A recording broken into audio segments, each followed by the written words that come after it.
જો તમે આ રીતે આ પાલકની ખીચડી બનાવીને તૈયાર કરશો તો ઘરમાં બધાને જ ભાવશે. તો તમે આ રીતે પાલકની ખીચડી એકવાર જરૂરથી બનાવજો.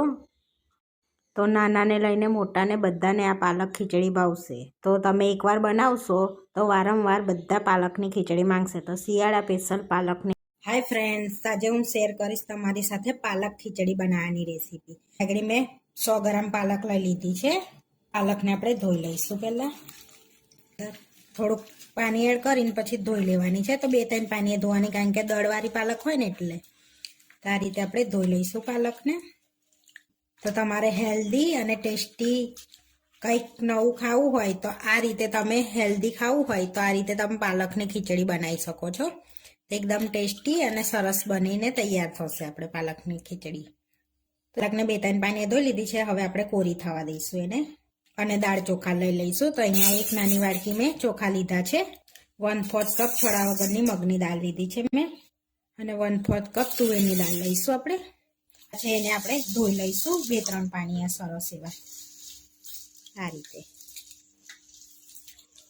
રીતે આપણે ધોઈ લીધા છે. હવે પાણી કાઢી લઈશું અને આ રીતે બીજા પણ 2-3 પાણીએ ધોઈ લઈશું. હવે 2-3 પાણીએ ધોઈ લીધા છે. તો થોડુંક પાણી એડ કરીને આપણે એને અડધો કલાક માટે પલળવા દઈશું. તમે 10 થી 15 મિનિટ બી પલળવા દઈ શકો છો. આપણે ટાઈમ હોય એ પ્રમાણે પલાળીશું. તો અડધો કલાક પલળવા દઈશું. હવે આપણે પાલકને પીસી લઈશું. તો જે પાલક આપણે ધોઈ હતી ને એને પીસી લેવાની છે. આ પાલક આપણે બધી પીસી લઈશું. થોડુંક જ પાણી એડ કરીશું, પાલક પીસાય એટલું. આપણે પાલકને પીસી લીધી છે. તો આ રીતની એકદમ પેસ્ટ બનાવી લેવાની છે પાલકની. હવે દાળ ચોખાને પલાળે અડધો કલાક થઈ ગયો છે. તો અંદરથી પાણી આપણે કાઢી લઈશું. હવે દાળ ચોખાને કુકરમાં એડ કરી દઈશું. હવે કુકરમાં આપણે પાણી લઈ લઈશું. તો અહીંયા 2 ગ્લાસ પાણી એડ કર્યું છે મેં. હવે એની અંદર થોડી હળદર અને થોડુંક મીઠું. હવે કુકર વાસીને આપણે એને વિસલ વગાડી લઈશું. તો તમે પલાળેલા હોય તો 2 વિસલમાં થઈ જશે. અને પલાળ્યા વગર કરો તો 3 થી 4 વિસલ કરી લેવાની. ખીચડીની સીટી વાગે છે ત્યાં સુધી ખીચડીનો વઘાર તૈયાર કરી લઈશું. તો અહીંયા કઢાઈ લઈ લીધી છે. એની અંદર આપણે તેલ લઈ લઈશું. કઢાઈમાં તેલ એડ કરી દઈશું. તો 2 પરી મેં તેલ લઉં છું. આપણું તેલ ગરમ થઈ ગયું છે. 1 નાની ચમચી જીરું એડ કરીશું. હવે જીરું તતડવા દઈશું. હવે ચપટી હિંગ એડ કરીશું. જીરું તતડી ગયું છે તો હવે એની અંદર એડ કરીશું 1 ચમચી આદુ લસણ વાટેલા કચકચરા અને શેકી લઈશું. પહેલાં આપણે એને દરેક લીલું મરચું એડ કરીશું, કટ કરેલું આ રીતનું ગોલ ગોલ કરીને એને બી શેકી લીધું છે આપણે. હવે એક ડુંગળી એડ કરી દઈશું અંદર, ઝીણી ઝીણી કટ કરેલી. એને થોડીક 2 મિનિટ સુધી આપણે શેકાવા દઈશું આ રીતે. હવે 2 મિનિટ આપણી ડુંગળી શેકાઈ ગઈ છે. તો હવે ગાજર અને કેપ્સિકમ એડ કરીશું. હવે 1 ચમચી લીલી ડુંગળી ને 1 ચમચી લીલું લસણ એડ કરીશું. થોડું મીઠું એડ કરીશું. હવે મિક્સ કરી લઈશું આ બધું આપણે સરસ એવું. અને કૂક થવા દઈશું જ્યાં સુધી સોફ્ટ ના થાય ત્યાં સુધી. હવે એની અંદર ટામેટું એડ કરવાનું છે. તે પછી તે એડ કરીશું આપણે, કારણ કે ટામેટું એટલે સોફ્ટ થઈ જાય છે.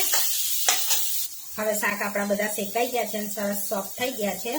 તો હવે એની અંદર આપણે એક ટામેટું એડ કરીશું અને બોઇલ વટાણા એડ કરીશું.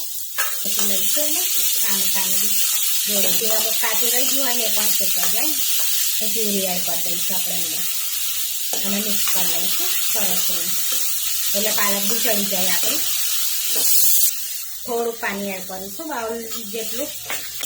આપણે થવા દઈશું બધા વેજીટેબલને સરસ એવા.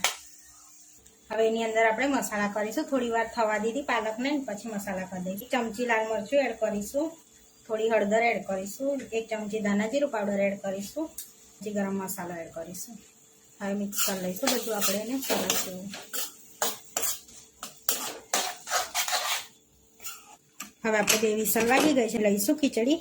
તો આ રીતની આપણે ઢીલી ખીચડી કરવાની છે એટલે ટેસ્ટી લાગશે. હવે એની અંદર અડધો ગ્લાસ પાણી એડ કરીશું.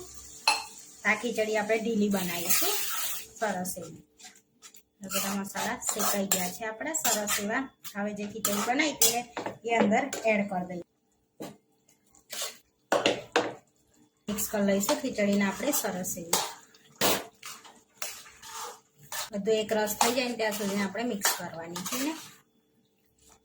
હવે આપણે ખીચડીમાં બી મીઠું નાખ્યું છે ને વેજીટેબલમાં બી મીઠું નાખ્યું છે. તો થોડુંક જ મીઠું આપણે એડ કરીશું અંદર. હવે મિક્સ કરી લઈશું. હવે થોડા ધાણા એડ કરીશું આપણે ઉપરથી, મિક્સ કરી લઈશું. આપણી ખીચડી બનીને રેડી થઈ ગઈ છે. હવે આપણે એક સ્પેશિયલ વઘારો એડ કરીશું એની અંદર, તે ઘીનો કરીશું આપણે, જેથી ટેસ્ટ એકદમ સરસ આવે આપણે ખીચડીમાં.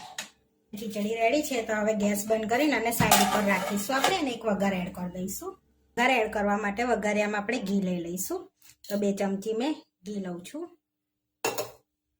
હવે આપણે ઘીને ગરમ થવા દઈશું. હવે આ વઘાર ઉપરથી આપણે એડ કરવાનો છે, તો ઝીણું કટ કરેલું લસણ એડ કરીશું. તો ઘી ગરમ થઈ ગયું છે, આપણે ઘી ગરમ થઈ ગયું છે તો લસણની કળીઓ એડ કરી દીધી છે કટ કરેલી, અને એક તમાલપત્ર અને સૂકું લાલ મરચું એડ કરીશું અંદર, જેથી ટેસ્ટ એકદમ સારો આવે. તો આપણે લસણને એવું શેકાઈ ગયું છે. 1 ચમચી કાશ્મીરી લાલ મરચું એડ કરીશું, જેથી કાશ્મીરી લાલ મરચું તીખું નથી હોતું. હવે શેકાઈ ગયું છે. હવે આપણે વઘાર એડ કરી દઈશું ખીચડીમાં. તો આપણો વઘાર રેડી થઈ ગયો છે. હવે આ વઘાર ખીચડીમાં એડ કરી દઈશું આપણે. હવે મિક્સ કરી લઈશું આપણે સરસ એવું. આપણે ખીચડી રેડી થઈ ગઈ છે. હવે આપણે સર્વ કરી લઈશું ખીચડીને.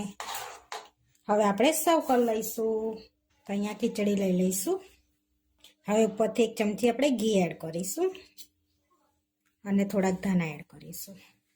આપણી પાલક ખીચડી બનીને રેડી થઈ ગઈ છે. આવા વિડીયો જોવા માટે મારી ચેનલને સબસ્ક્રાઈબ કરો, લાઇક કરો અને શેર કરો, અને તમે જરૂરથી ટ્રાય કરો. ફરી મળીશું નવા વિડીયોમાં, અને કોમેન્ટ કરીને જરૂરથી જણાવજો કે તમને આ મારી રેસીપી કેવી લાગી.